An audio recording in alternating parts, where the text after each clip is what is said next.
Deməli 15 sentyabrda paylaşım edelim ki, bəs buraxılış kartı olan avtomobillər fərqlənmə nişanı almadığına görə aynalı göstərişi əsasında şirkətlər tərəfindən blok olunacaq. Və bu günləri mən aynanın departamenti var, fərqlənmə nişanıdır, tibbi müayinə müqaviləsi yoxlanmasıdır, avtomobil texniki yoxlanışı var. Bununla əlaqədar departamenti var, oraya getmişdim. Təbii ki, işimizlə əlaqədar və orada mənə təqdim olunan sənədlər var ki, bu sənədləri əlavə edəcəm, sistem olsa oxuyar. Demək, Azərbaycan Respublikasının Nazirlər Kabinetinin qərarıdır. Burada nə göstərilib?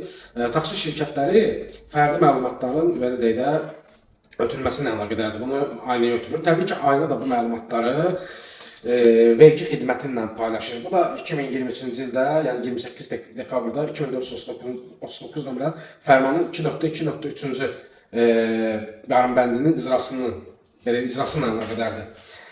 Əlqəz, burada nə göstərilir? Taksi sifarişi operatorları tərəfindən malik olduqları informasiya sistemi vasitəsilə Azərbaycan Respublikasının iqtisadiyyat yanında Dövlət Vergi Xidmətinin elektron informasiya sisteminə ötürülməli olan aylıq məlumatların siyahısının təsdiq edilməsi haqqındadır. Yəni, şirkətlər aynaya ötürür məlumatları. Yəni, təbii ki, o şirkətlərdə fəaliyyət göstərən avtomobillər demək olar ki, hamısının buraxılış kartı var və sertifikatı olan sürücülərdir və həmən artıq buraxılış kartı olan avtomobillər də fərqlənmə nişanı almalıdır. Bu da minimum əmək haqqının orada icbari tibbi sığortadır, sonra Dövlət Sosial Müdafiə Fondudur, biri 4%, biri 6%-dir minimum əmək haqqının 2 əmsalından, plus 18 manat, artı 82 manat pul edir. Yəni, ödənməli olan məbləğdir. Təsəvvürün ondan da əlavə, taksi sifarişi operatorları tərəfindən malik olduqları informasiya sistemi vasitəsilə Azərbaycan Respublikasının İqtisadiyyat Nazirliyi yanında Dövlət Vergi Xidmətinin elektron informasiya sisteminə ötürülməsi olan aylıq bu, bir dəfəlik məlumatlar deyil, aylıq məlumat hər ay ötürülməli olan məlumatlardır. Təsəvvürün bu vergiyə ötürülür. Məlumatların adıdır, taksi mülk avtomobilləri barədə məlumat, dövlət qeydiyyat nişanı, markası, modeli bu məlumatı ötürür, sonra taksi sifarişi operator barədə məlumat, yəni hüquqi şəxsin adı, hüquqi ünvanı, fərdi sahibkarın adı, soyadı, atasının adı, yaşayış ünvanı və fərdi identifikasiyası nömrəsi.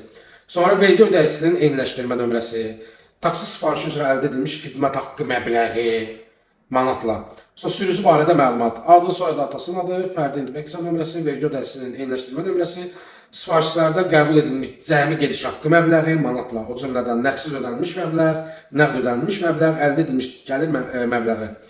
Məlumatlara aid olduğu dövr, ay, il və ay. Yəni ki, bu hər ay ötürülməli olan məlumatlardır. Yəni buradan sahibkarlardır, sonra fərdi taksi fəaliyyətindən məşğul olan fiziki şəxslərdir.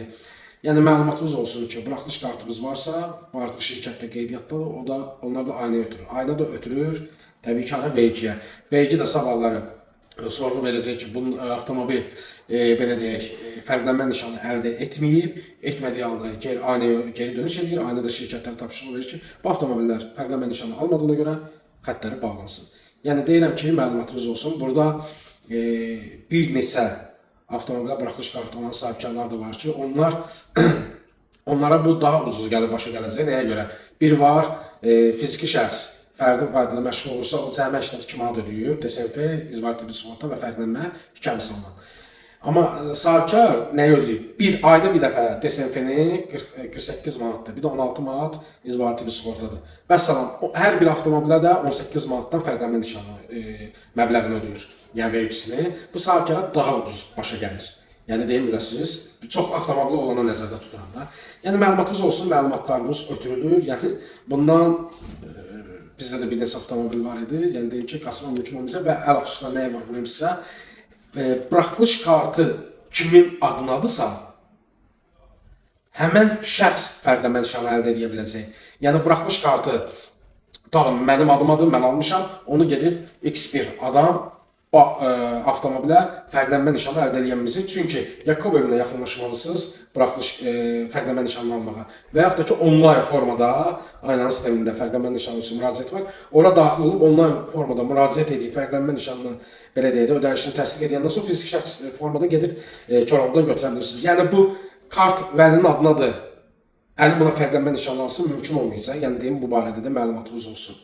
Daha sonra taksi minik avtomobillər sərnişin daşımaları. Burada nə göstərilir? Deməli, avtomobil nəqliyyatı haqqında qanunun 20-ci maddəsi var. Taksi minik avtomobillər sərnişin daşımaları. Taksim ilk avtomobillə sərnişin daşımaları taksimetrin göstəriciləri və ya sifariş xidmətinə qoşulduqda taksimetr funksiyalarını yerinə yetirən proqram təminatı vasitəsilə müəyyən olunan qiymət üzrə ödəniş əsasında müvafiq buraxılış vəsiqəsi və buraxılış kartı olan daşıyıcılar tərəfindən yerinə yetirilir. Taksim ilk avtomobilləri ilə sərnişin daşımalarına buraxılış vəsiqəsi olmadan və ya digər şəxslərə məxsus buraxılış vəsiqəsi əsasında taksim minik avtomobili ilə sərnişin daşımalarının yerinə yetirilməsi, habelə buraxılış kartı olmayan nəqliyyat vasitələrinin sərnişin daşımada istismar edilməsi, həmçinin taksimetrin göstəriciləri və ya taksimetr funksiyalarını yerinə yetirən proqram təminatı vasitəsilə müəyyən olunan qiymətdən əlavə ödənişin tələb edilməsi qadağandır. Əlqərəz belə deyək də bu yəni heç kəs bunu bəyəndi dediyim kimi başqasının adına olan buraxılış kartına gedib fərqlənmə nişanı ala bilməyəcək. Sahibkarlar da kimə avtomobil veribsə, buraxılış kartını özü alıbsa, fərqlənmə nişanı da özü almalıdır. Ya da həmən buraxılış kartını ləğv eləməlidir ki, sürücü özü alsın, sonra da özü fərqlənmə üçün müraciət etsin. Sonra daha bir məlumat verilir. Bu da taksim minik avtomobillərlə sərnişin daşıma fəaliyyətini həyata keçirən hüquqi və fiziki şəxslərə. Burada nədir? Avtomobilin qısa məlumat verəcəm, uzun-uzadı yazılır. Fərqlənmə nişanı olmadan taksi fəaliyyətindən məşğul olmağa görə 40 manat maliyyə sanksiyasıdır. Bunu dövlət vergi xidməti tətbiq eləyir. O da təbii ki, görməlidir ki, sən faktiki taksi xidmətindən məşğulsan. Yoxsa sən buraxılış kartın var, elə sənə gəlib fərqlənmə almamısan, 40 manat cərimə yazım, elə olmur. Görsə ki, həqiqətən şirkətdə sən sifarişlər icra edirsən, onda onu tətbiq edə bilər. Və əlavə, 700 sürücülər getdi, nə bilim, tibbi müayinə müqaviləsi bağlıdır, avtomobil texniki yoxlanış müqaviləsi bağlıdır. Bu sadəcə adi bir müqavilə deyildi. Bununla siz gündəlik tibbi müayinədən və avtomobili texniki yoxlanışdan keçmək olasınız. Ola bilər, buna hələ də üstünə bir o qədər də düşmürlər, amma düşəcəklər ondan 100% əmin olun. Yəni o tibbi müayinə belə deyək də keçməsəz, texniki yoxlanışdan keçməsəniz gündəlik və onu sizə talon formasında çox güman verəcəklər və sistemə də vurmalıdırlar. O sistemdə ümumi sistem olacaq. Orada o görünməsə sifariş qəbul edə bilməyəcəksiniz. Ola bilər başlanğıcda bunun üzərinə yenə də o qədər düşmürlər, amma düşəcəklər, əmin olun. Və burada da bu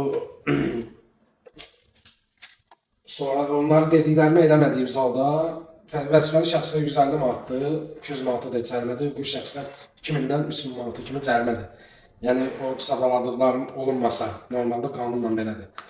Başqa da heç bir şey, gedib avtomobil texniki yoxlanış müqaviləsi zad bağlamışdınız, Azərbaycan Qran Servisinin əməkçisi. Onların siyasi var, haradadır yerlər, hara yaxınlaşa bilərsiniz. Bir də tibb müəssisələrinin notları var ki, harada yaxınlaşıb reys qabağı tibbi müayinədən keçə bilərsiniz. Yəni əlqərəz bildiyim odur ki, fərqlənmə nişanında bunlar boşda saxlamadı. Yəni ki, məlum idi ki, zaten üstünə düşəcəklər. Yəni biləsiniz ki, fərqlənmə nişanı almaq üçün buraxılış kartı müraciətini kim edibsə, həmən şəxs tərəfindən alınmalıdır. Bu qədər işimiz olan olsun.